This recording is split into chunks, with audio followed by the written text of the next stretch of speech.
Hello, Geekdom community, and those of you listening all over the globe. We're worldwide. Welcome to another episode 21 of the Geekdom Underground podcast. Tim Duncan version. Yeah, Timmy, shout out.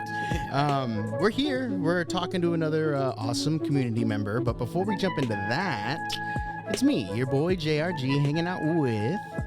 Hey, good morning, everybody. My name is Philip Hernandez, COO here at Geekdom, and I'm super excited to have episode 21 of Geekdom Underground here in the Geekdom podcast studio.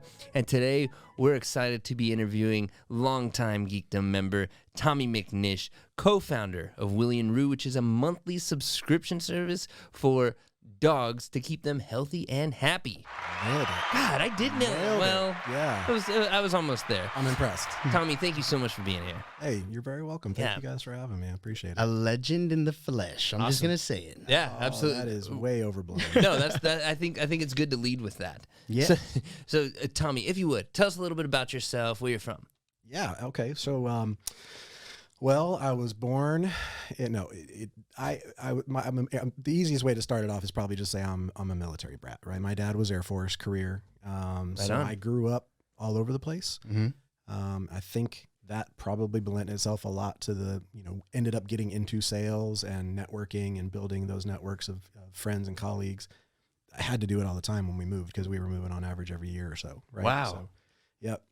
So good experience, lived all over the country. We never went overseas, unfortunately, but Yeah. But and then I went to high school, graduated high school in Northern Virginia in Fairfax, right outside of DC, and went to college in North Carolina at UNC Greensboro, fighting Spartans. Hey, go Spartans. I don't know if they have a hand thing.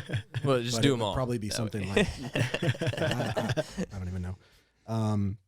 And got a degree in communication immediately after school, got a sales job because a communication degree is good for sales. Yeah. And sales. Sure. Pretty much. When did you make your way down to Texas? I got in Texas in 2001. Actually, I got my company that I was with Icon Office Solutions, and I think they've since been bought by Rico. So I was slinging copiers and fax machines. It was a sexy job. Right on.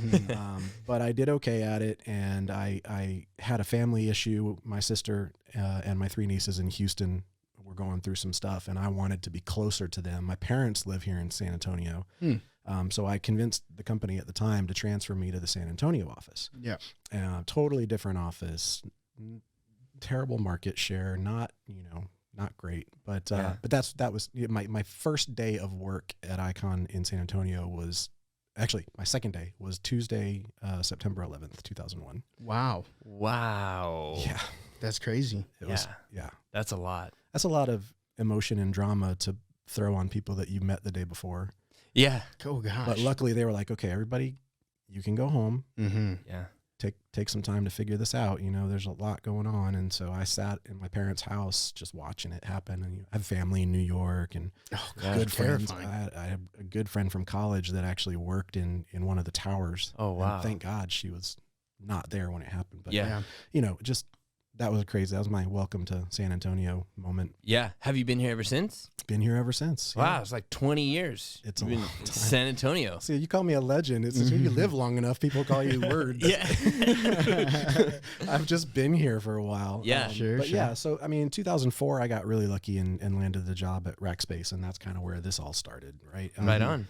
When I started, I think there was about 400 people worldwide. We had a UK office in San Antonio, and So that was over at Data Point. that was it. No, actually, when I started, we were in what used to be the Broadway Bank building right across from the Wow. Westin Center. Yeah, Yeah, that's crazy. Well, that's early. that's OG. Yeah, Yeah. Not like in the Westin Center OG, but Yeah. that was. So then you went from there. How long were you at Rackspace? I was there until 2011. Wow. So you went from there to Data Point. Yep. And From there, then Data Point, Dirty Point. did as you we go to called the it. castle? I did go to the castle. Yeah, when Wow. what used to be Mervin's department store was the Yep. first phase 1.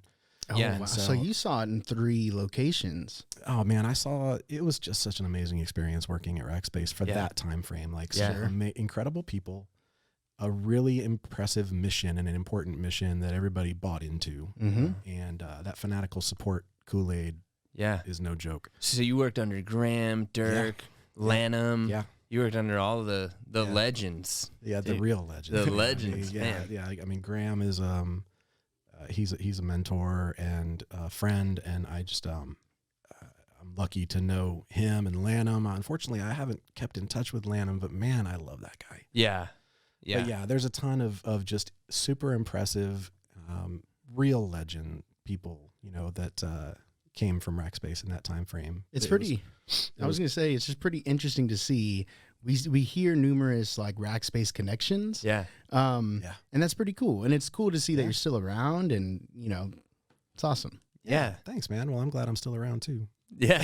So just in general. But we hear it a lot at Geekdom. Is like, oh, I remember you from Rackspace. Or like, oh, and just it's pretty cool. Yeah. My wife says all the time she can't go to the grocery store with me because of it. Inevitably, we'll run into somebody and be like, hey, and then it's like a 10-minute conversation. Yeah. She's like, everybody worked at Rackspace. But it was awesome, man. I mean, I was there during the real growth. And, when I started there, I was on what they called the Q team, which was literally, somebody hits the website and a chat window pops up. Hey, how can I help you today? Yeah. That was me and the rest of the team. First interaction. Yep.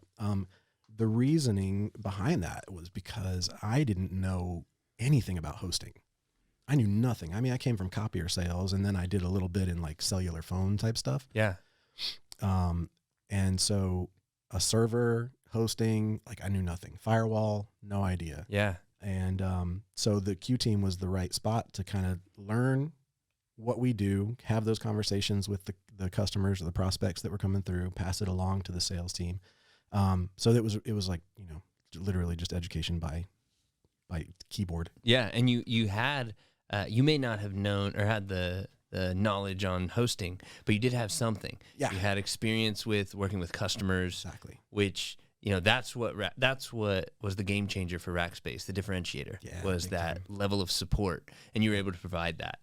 Absolutely. How did you ramp up and learn about hosting? Yeah. So honestly, there was a book that everybody read. I think one of the longtime rackers actually had a section that he wrote in this book.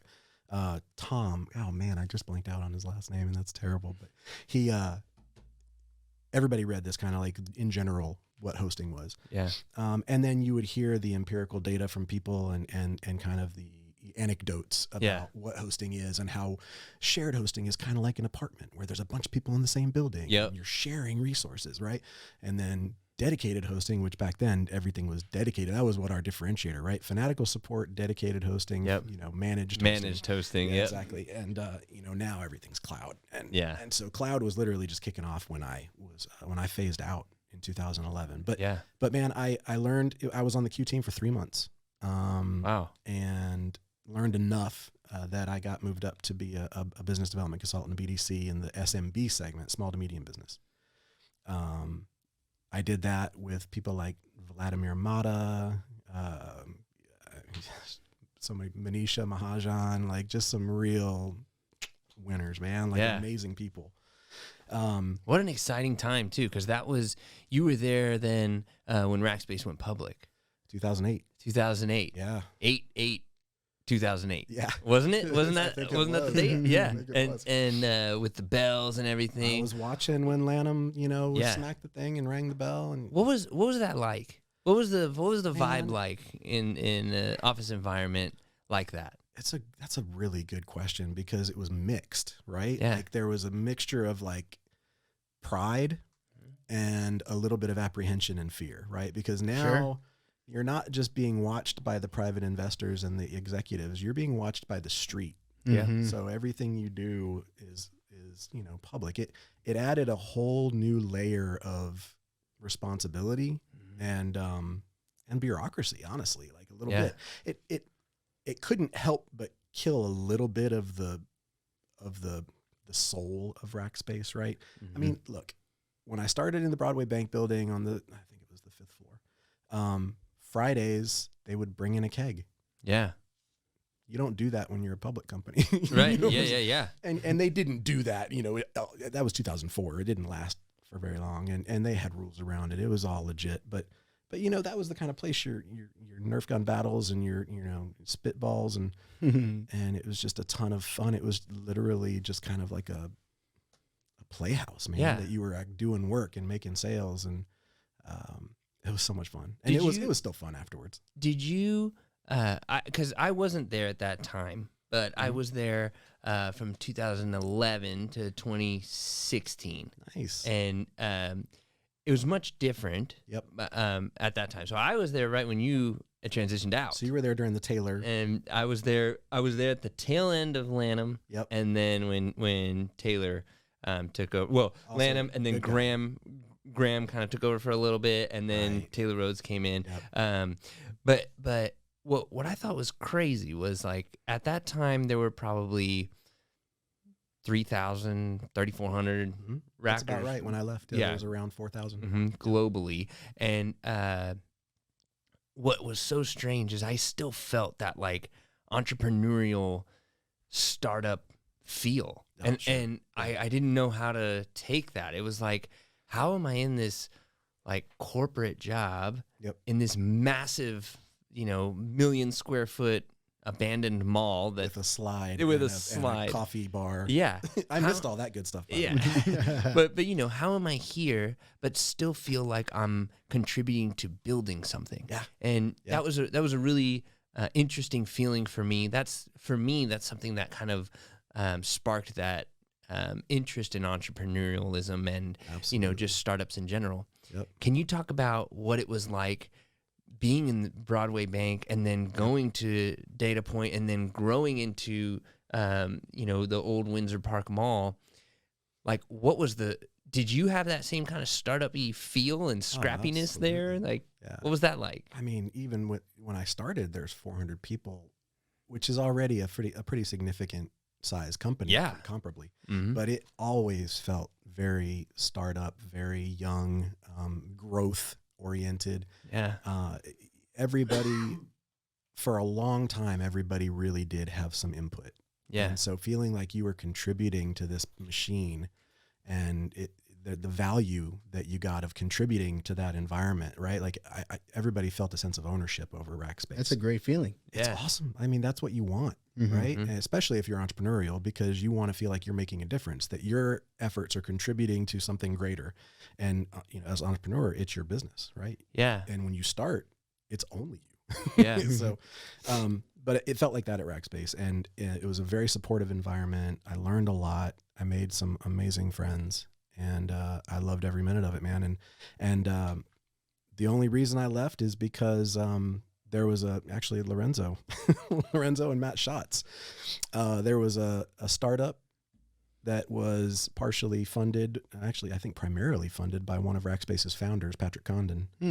And it was called City Voice, and we talked about me going over there and leading the business development, or part of the business development consulting role, right? Like current customers, growth.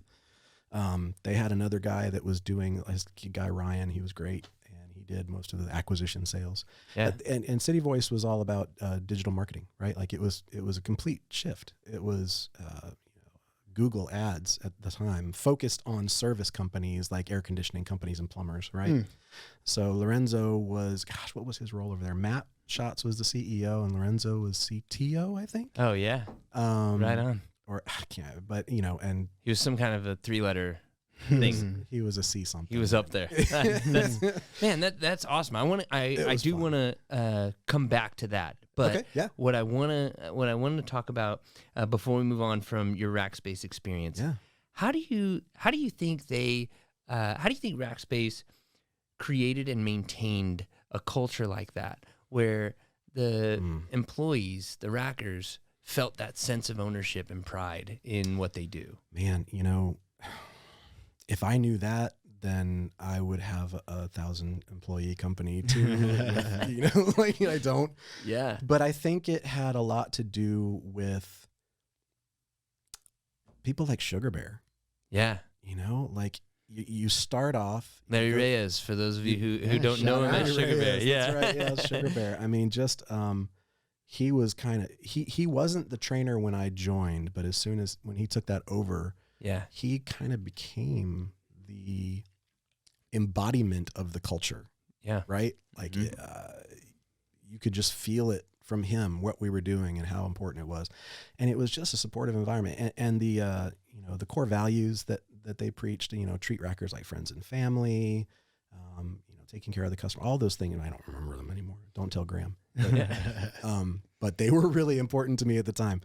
And it was posted everywhere. They did a great job of recognizing people for their successes. You walk through Rackspace and there's banners, with the number of years you've worked there, and everybody's got something on their desk. The core, the strengths was a big part of it.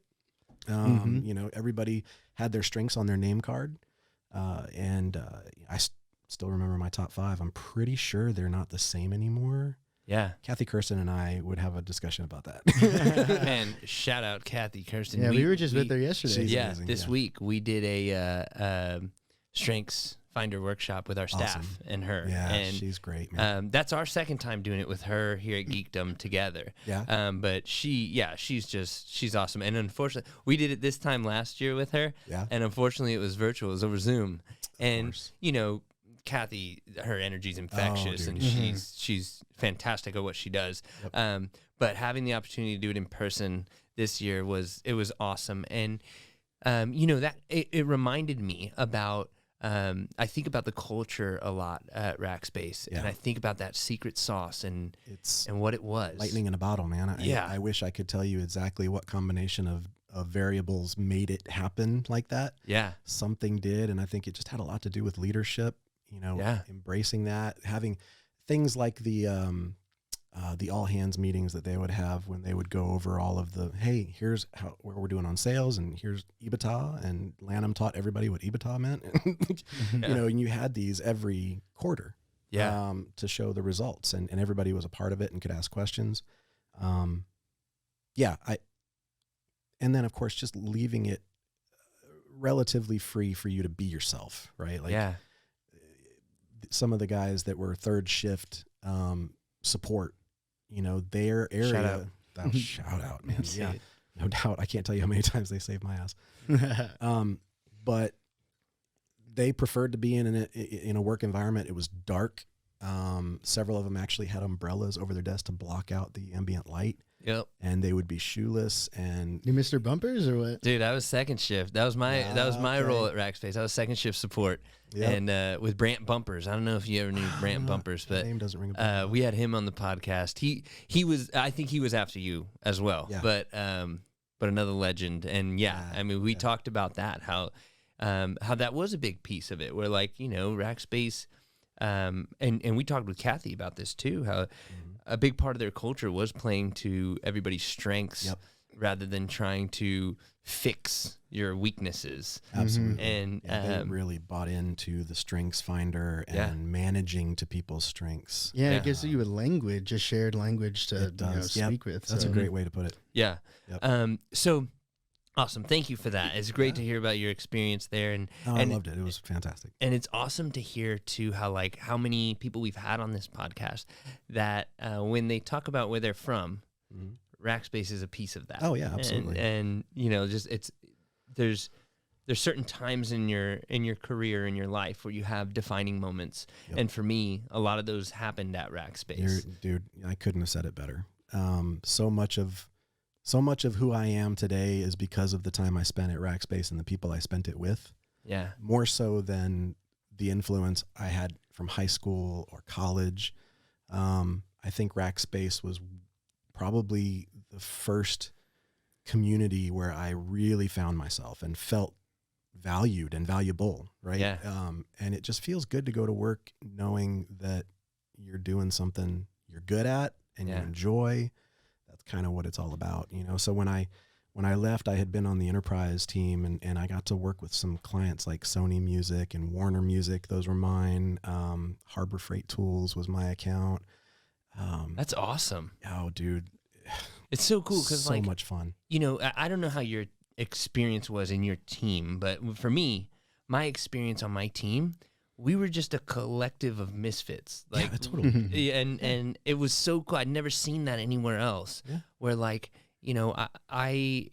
we would talk about how we would never expect that we would be working with these large companies or working for them or serving them or something. Yeah, it's weird. And then now you're sitting there in your shorts and flip flops, Yeah. and talking to Sony. Well, Sony Music kind of does the same thing, but you've got these big organizations like there was a company that I managed called Trans, and if any of any of the support people that were working at Rackspace on the enterprise side were there when they were still called Trans, I'm probably going to get some phone calls because they're like, I can't believe you brought them up. Yeah. They were like the problem child, but they were one of Rackspace's biggest clients, like top 5, I think. And, and honestly, they were decent guys. They were really a good group of people, but they needed that extra. Like hand holding. Absolutely.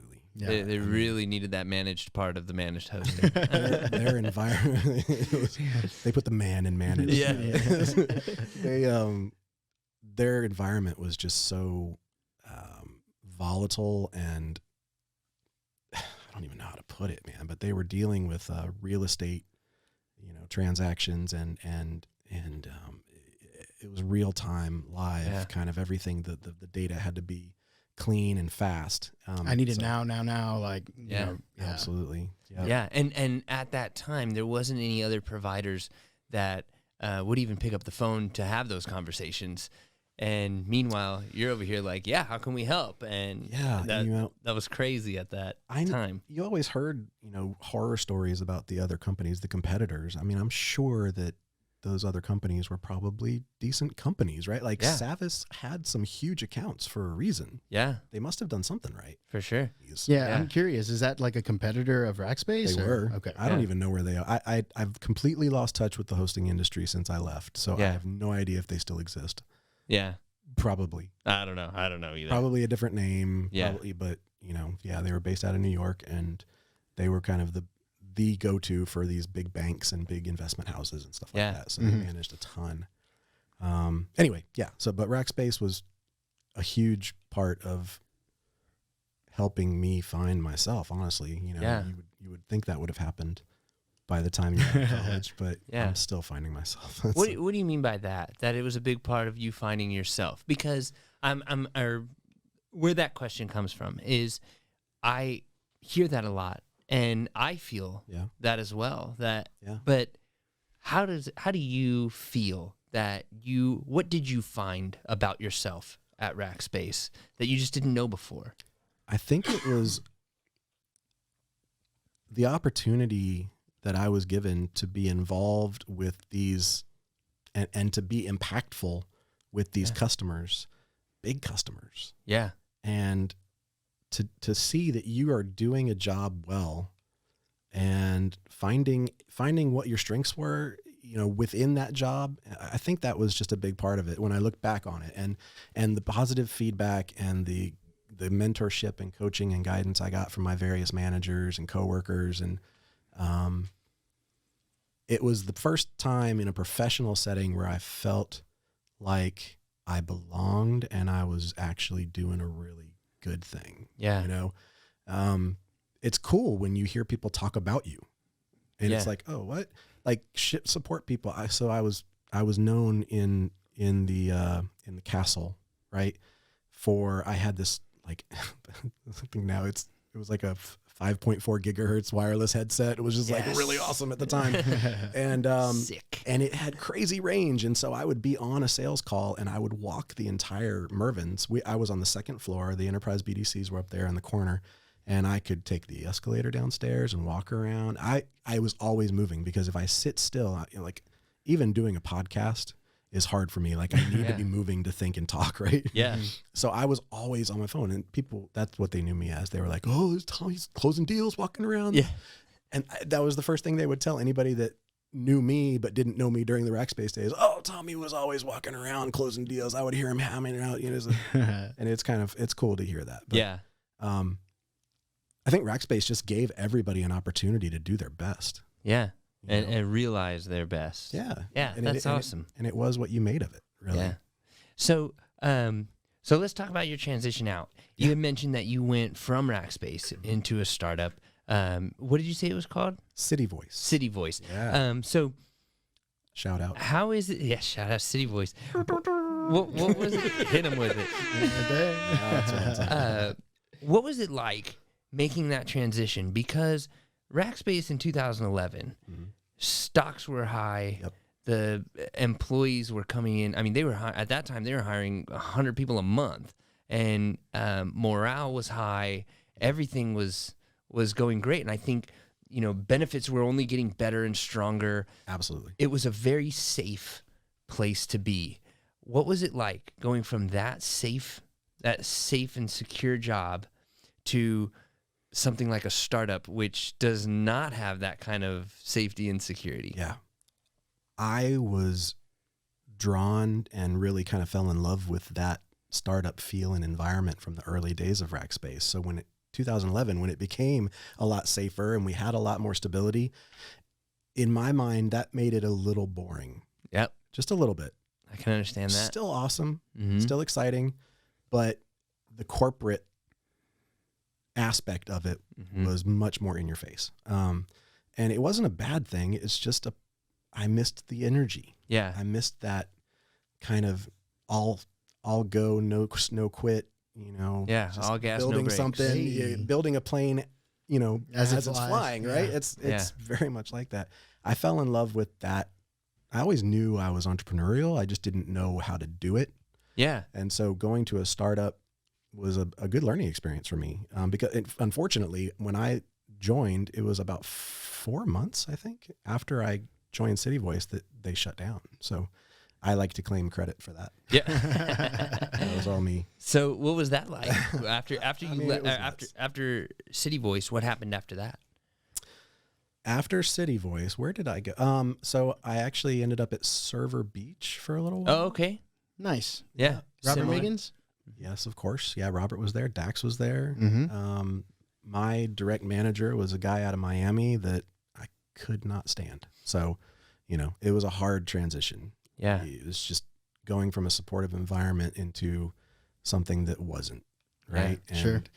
And, I think I also went into Server Beach with an unjustified ego.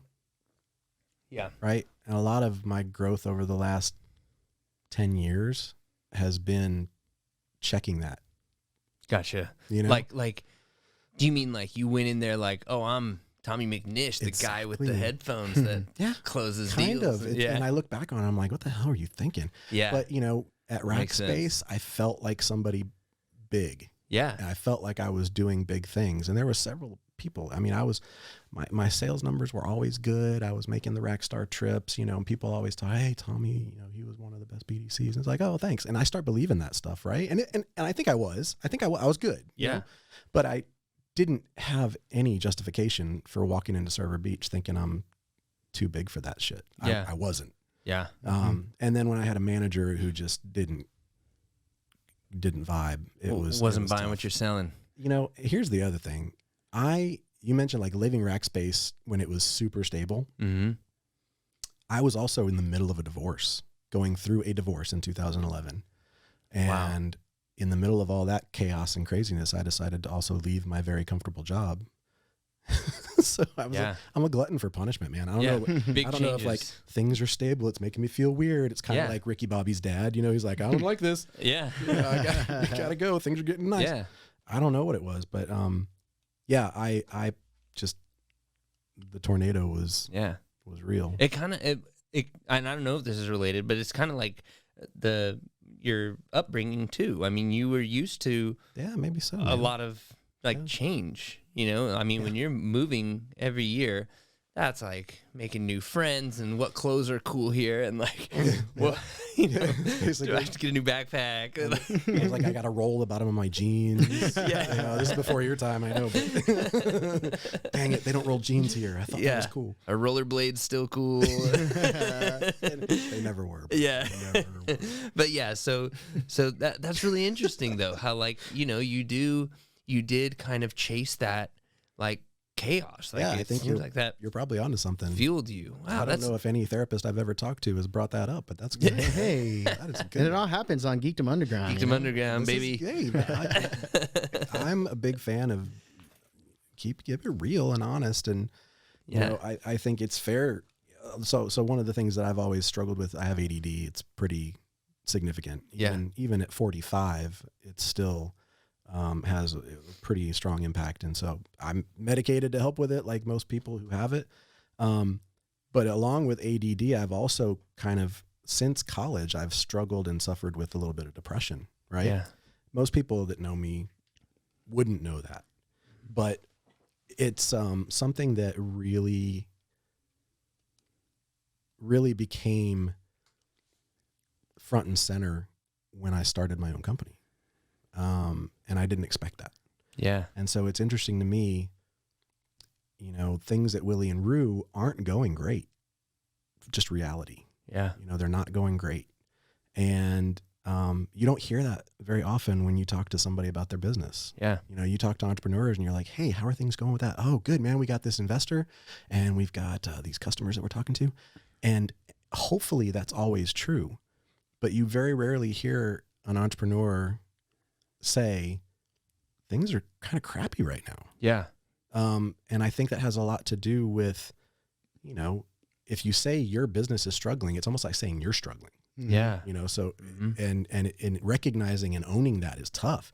And if you're a business owner, you don't want people to think you're struggling. You've got people that might want to invest in you. You got people that's important for sure. So you just don't, it's something I don't think you hear very often. And I wonder a lot about like the mental health capacity of entrepreneurs, and it's not talked about that much. You're absolutely right. You're absolutely right. That I can awareness, appreciate that. Yeah, that awareness is great though, to not have the blinders on and think that we talk about this on here all the time, how it's not always sunshine and rainbows. Yeah. What you see on Instagram isn't always like the things that are happening behind closed doors. There's always hard stuff going on. Yeah. Even when things are going well, it's hard. Yeah. But you're loving it because it's yours. I still love it. Things aren't going great, but I love what I do. Yeah. I mean, I am, full disclosure, I had my third interview today with the company because I need to get back in the workforce, because my wife has been amazing helping support this as this dream of mine to have Willie and Roo take off. And something hasn't gone right. And unfortunately, I'm just not the right guy to figure out what it is. And the people that I've tried to help me figure it out haven't been able to. It's still a work in progress. I'm not giving up on it. Sure. But we're burning cash, right? So, you got to have those thresholds. You have to have those benchmarks on when do you pull the plug on something? When do you? That's the hard part, man. Yeah. When That's do the you really hard part. think about like what's the time to pull back and maybe focus on something else? It's tough. You don't want to be a quitter, right? Yeah. But you do learn a lot more from your failures than you do from your successes. 100%. Yeah. And while Willie and Roo is still in business and we still have customers and they are overwhelmingly happy with what we do for them, which is awesome. And that's kind of one of those bright spots that you latch onto, right? Like our customers really love what we're doing, and they're telling us about how their dogs are moving around more than they did because of the supplement they're taking, or their anxiety has been reduced. And those are the things that you go, okay, cool, man, I'm doing something cool. Yeah. And they tell you about how when the box shows up every month, the dogs know it. They recognize the color and they know it's theirs, and they get all excited, and it's like a big party, that day every month. Right. Like, and that just like, oof, man, it fills me. I love that shit. Yeah. And I want to keep doing it. Yeah. So you're right though. There's the time when you go, all right, you want to keep doing it, but how smart is it to keep doing this? Right. I could probably get more money from family members that wanted to support me, but should I? Yeah. And knowing exactly when that time is, it's tough. Yeah. And you really do need help. And I think one thing I love about Geekdom is that everybody's always willing to help. Yeah. It's been that way as long as I've been a part of it. And I was just having this conversation with the White Cloud team. I sat in the office and we talked a little bit. They asked, what can we do to help? And I was like, you know what? I wish I had an answer for you. I wish I knew exactly what to ask for. And when I leave people, I usually go, hey, is there anything I can do to help you out? Is there something I can do to help your company? Like I try to ask everybody that, especially Geekdom members and entrepreneurs, like, what can I do to help you? And usually they're like, oh, thank you for asking. I don't know. And it's hard, but you want to have something to say. You want to have something, because everybody needs help, whether they know it or are willing to ask for it. Yeah. Everybody needs something. And I can help with certain things. I'm certainly not capable of helping with others, and vice versa. But I don't know. I'm not sure exactly what I'm trying to say, except that it's productizing almost, that helpful factor was something that when I was working at Geekdom, I was always trying to figure out, how do we do that? Like, how do we get it, take that community aspect of, these people are experts in certain areas, and how can we make them, how can we take that and make it available to other Geekdom members who need that service? Yeah. And it's definitely still a part of the gig, and it's the timing and how much money, and there's always something.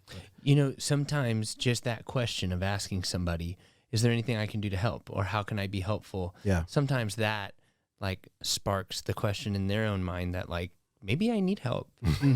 Maybe I didn't even think about that. Like, what? Everything's perfect. Yeah, everything's great, because you do want to, you are your own cheerleader. Sometimes these entrepreneurs are working in a silo, and that's where you're right, that mental health component, that has to be addressed. I think so. I think so. And I don't know, I think society at large right now is becoming a lot more aware of mental health issues and more accepting of mental health issues. And I think that's important, obviously. To feel comfortable enough to share that, like with you guys right here. I'm just like, hey, I suffer with depression. I have for a long time. I don't feel vulnerable saying that. I don't feel like I want to shy away from that. It's nothing to be ashamed of. It's a thing. It's a chemical issue. It's brain, receptors in my brain that work differently. And, when depression rears its head, it tells you a lot of lies, man. And I don't know if you guys have ever dealt with it, but it sucks. Absolutely. Yeah, absolutely. For sure. What were you trying to solve when you created Willy and Roo? Yeah. Okay. So when Willy and Roo became an idea, I worked for Geekdom for a while, director of business development. Loved it. Working with Lorenzo again. I kind of just follow Lorenzo. He's my guy. He finally kicked me. He's like, okay, stop following me. And then while I was at Geekdom, one of the Geekdom members became the executive director for San Antonio Pets Alive. Oh, right on. And I had been talking with him about his business, and we were kind of, great guy, really strong ideas. And we sat down in the Tron conference room one day, and he was like, hey, do you want to come run operations for SAPA? And I was like, what? I'm a sales guy, man. Like, I'm business development. He's like, no, I think you could really do this. And I need that energy, and we need that entrepreneurial spirit there, because we got to make some changes. And I owe him a lot, because, I thought about it, and I talked to my wife about it, and it was a great opportunity to do something I was always passionate about, dogs and pets. I'm just a big animal guy. Yeah. Always volunteered and worked with shelters and fostered and, did all sorts of stuff like that, and always grew up. I'm that guy that is like, I turn into like a little puddle, and I get down at the same level as the dogs whenever I meet a new dog, and I'm like talking to them in stupid voices, even though you don't know who I am. And I'm like, yeah. And people are like, this guy's crazy. I love. What is it about dogs? I don't know. But my whole family calls me the dog whisperer, because like, I'll just get down, and a dog that otherwise doesn't, really connect with people, I can get that engagement, and that feels good. I think what it is about dogs, that's a great question. I think it's just that they're so purely good. Yeah. Yeah. They're pure love. And dogs that are called bad dogs only become bad dogs because the people that had them made them that way. Yeah. We don't deserve dogs. We don't deserve them. We don't. And I say that all the time. I was like, God, I hate people. I wish I did. If you were a dog, I would speak with you differently. I know, right? Like, why can't we all? It's funny. My son said that once. Like, my stepson, we were at the breakfast table, and my wife got on him about something. He did something stupid, and then immediately we went in, and she started talking to our dog Roo, who's one of the namesake of Willy and Roo, right? He's a disabled dog that we adopted from SAPA. And she was like feeding him from the breakfast table and taking care of him. And Gabriel was like, God, I wish I was a dog in this family.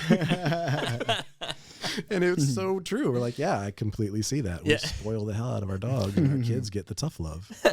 Kids are eating off the floor. Yeah, exactly. Yeah, the dog's at the table, Gabe's eating out of the bowl. Yeah, man. Makes them stronger. Oh my God. I never experienced that love from a pet ever. I didn't grow up with pets. I mean, we had them, but they were like my sister's dog or my brother's dog. I never had one, right? So like recently, within the last couple of years, I've been able to like feel that love from a puppy. It just like adores me. Dude. Walking through the door, just freaking out. And oh my God. The Spurs Coyote's not a dog, right? Just to be clear. Not a puppy either. Yikes. Yeah, that's creepy. John's a furry. We're getting an exclusive here on the Geekdom Underground. Hey. No, but you're right though. I do remember you talking about that when we were playing video games. You were like messing with a dog, and you're like, dude, I've never liked dogs like this. But I just never had the opportunity to connect with a puppy, especially like a little bitty puppy, seeing it grow. Yeah. Oh man. About to cry right now. Oh, dude, see? Oh man, yeah, I completely relate, brother. I'm smitten with animals in general. Yeah. So when I got that opportunity and I went and I ran operations for SAPA, and it was just a total change from anything I'd ever done. Yeah. And unfortunately, not long after I started over there, the guy that recruited me or asked me to come help ended up being asked to leave, right? So now I was the chief operating officer is what they gave me this title, right? And so now I'm kind of the de facto guy, right? And it was an awkward time. Yeah, for sure. And there's a lot. It's a tough job.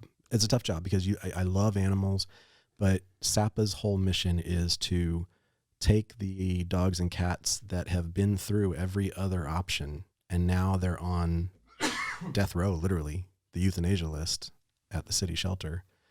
And SAPA goes through every day and they take as many as they can, and it's a tough job, especially for the people. I had so much respect for the people that worked on the front lines doing this. Like a good friend, Claire, she was the operations director, and she worked at Animal Care Services and was literally directly walking through with a list saying that we had space for 10 and there's 22 dogs, and she needed to pick 10 that were going to live. Oh, right? God.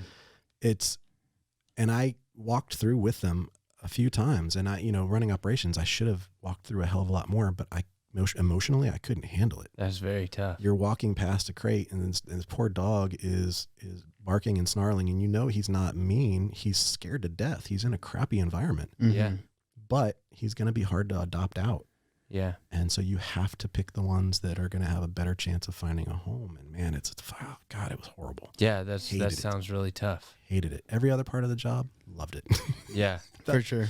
That part was tough. It's crazy how like the things you love about a job they can get blurred out by the one thing that just affected you negatively in an emotional way. Yeah. I mean, the overall experience working for SAPA was still really good. Yeah. It was still really good. But it's tough. And one of the things that I tried to do while I was there was shift the dynamic a little bit, because when I joined, it was just everything was about saving the animals, which absolutely it is, right? Mm-hmm. Absolutely it is.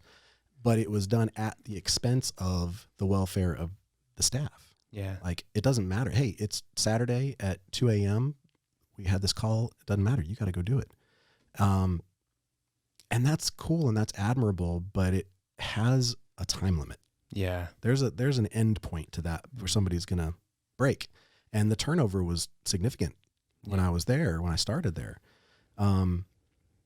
Because I think that compassion, there's a term for it, compassion fatigue, I can't remember. It sounds right. Something like that. We'll go with that. People that are in an industry where you have to care for people or animals, and you hit a point where you just, man, you're burned. Yeah. You're burned. I can see that for sure. Nurses, hospice, that kind of stuff. And so compassion fatigue was a real thing for a lot of the staff at SAPA. And so what I tried to do when I was running that was to shift the focus to the people. And my thought on it was that if we take care of our people and show them that they're loved, trying to build that culture like I felt at Rackspace, right? Then they will do good work and work effectively and efficiently because they feel supported and cared for and empowered. Right? Yeah. And it did. Our turnover went down, which is great, and I saw that as a good thing. And it was just it was a wake up call working there. And then when did you start Willie and Roo while you were there or after? I came up with the idea for it there, and I pitched it to. At the time I pitched it, we had hired and finally found an executive director to come in and put her in the role, and I was assistant to her essentially for a while. And I pitched the idea to her. I was like, I see this as a partnership engagement where it's not so much about the for-profit side of it for the business, but I think, let me back up a little bit. So one of the things I learned in the year plus that I was at SAPA is for a medium or small nonprofit, it's constantly a begging game almost, right? Like you're counting on that grant to get approved. You're counting on rich donor number 5 to come through with the match. And it's always, so at no point when I was at SAPA did we have more than 3 months worth of payroll in the bank. That's freaking crazy. Yeah, that's very stressful. Absolutely. Yeah. And unfortunately, most of the staff knew that. Yeah. And so it's like, am I going to have a job next month? It was a hard environment. Yeah. And so I thought, it would be really great to create a product or a service that people were happy to spend their money on and got some real value out of, but then they were also benefiting a cause. And it exists in lots of companies, the social entrepreneurship. That was something I really kind of say, man, I think that's the way things are going to go. I think that's the way entrepreneurship, the social entrepreneurship and the nonprofit funding, I see that as a good, hopefully the way it goes in the future. But I wanted to focus, there's other companies that like say, they partner with foundations that spread that money around all over the country or all over the state. I wanted it to contribute to one organization, like one group that's doing good work and make a significant impact on that organization and help them with their mission, right? Yeah. And so I pitched it to SAPA, and the executive director at the time was like, no, I really want you to do what you're doing.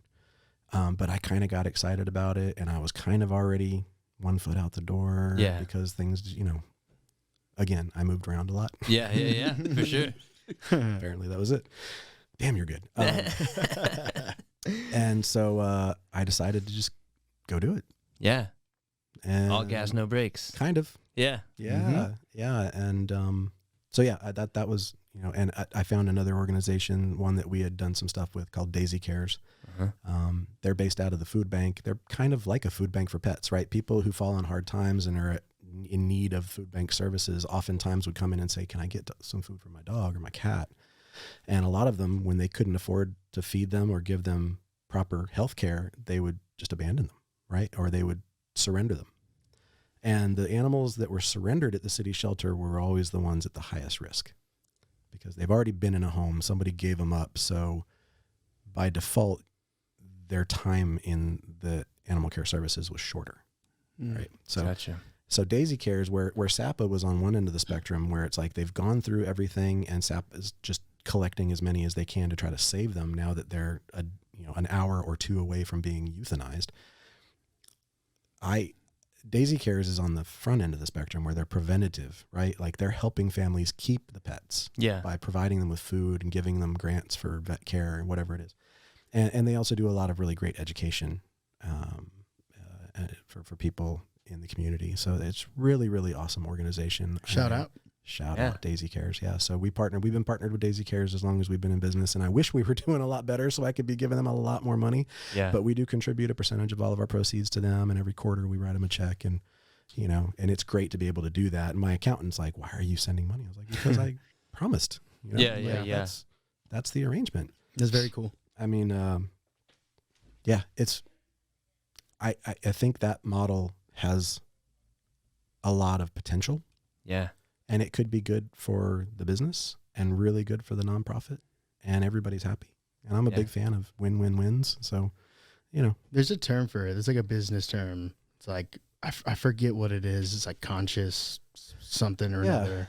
But like Whole Foods and, there's certain like makeup products that will like, donate their proceeds. Tom's, you buy a pair, Exactly. And Tom's shoes was exactly the model.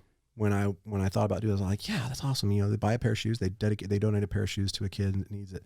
That's exactly what I wanted to do. Yeah. And so Tom's Shoes, Patagonia does a lot of good stuff for like environmental causes. There's a lot of companies that do that. And there is a specific type of business formation. I'm blanking out now. A B Corp. It's a B Corp for a benefit corporation, right? Where actually in the bylaws of the corporation, you can write in there that a percentage of the work you're doing or the money that's coming in is actually in the bylaws. So it can't be, it can't be, but it makes it a little more formal and firm. Yeah. And to get certified, there's a certification for it. So you have to show that you've done a certain amount of this and you can get certified as a B Corp and not every state recognizes that designation. Texas does though. When I started Willie and Roo, they didn't. So I actually incorporated out of Delaware so that I could try to earn that B Corp status, which has been a whole different headache because it's like different states, franchise taxes, taxes, this and and so like I think about a year after I started Willie and Roo, the Texas House passed that they recognized benefit corporations, and so anyway, whole different story. That's interesting. Yeah, it's cool, but that's what you're thinking of. I think is B Corp, and it's an awesome thing if you can earn that designation because it really shows that they're making an impact and contributing a significant portion of their time or goods or services or money to a cause. Yeah. It's really awesome. Well, Tommy, thank you so much for coming on the podcast. Thank you for sharing your story, getting vulnerable with us, sharing the realness behind. For sure. Didn't see that coming. Huh? Starting a company and realizing when it's a good time to pull back. My last question for you before we wrap things up is: what advice would you give somebody who is in your shoes or was in your shoes, let's say 6 months ago, a year ago, whenever you started to realize that maybe we need to take this a different route? What advice would you give, or what advice do you wish somebody would have given you? Man, that's a really good question. Because I feel like if I knew that answer, I would have done it. But I don't think that's true either. I think it's just not being afraid to ask for help and seeking out advice from people that can give it to you. And being flexible. This is something I've always tried with my business is I think Bruce Lee used to say, be like water, right? And just to adapt to the environment. And I've kind of been like that. Like if somebody who knows what they're talking about tells me, you just need to change your business name. Cool. It's not Willie and Roo anymore. Yep. I'm not married to it. I'm not married to anything I've built. Like the minute that you become attached to that and is, I think when you become, more vulnerable to, sticking by something that maybe you shouldn't have. Right. So that's what I kind of always, I say, the advice I would give is just don't be too firm and stuck in your ways.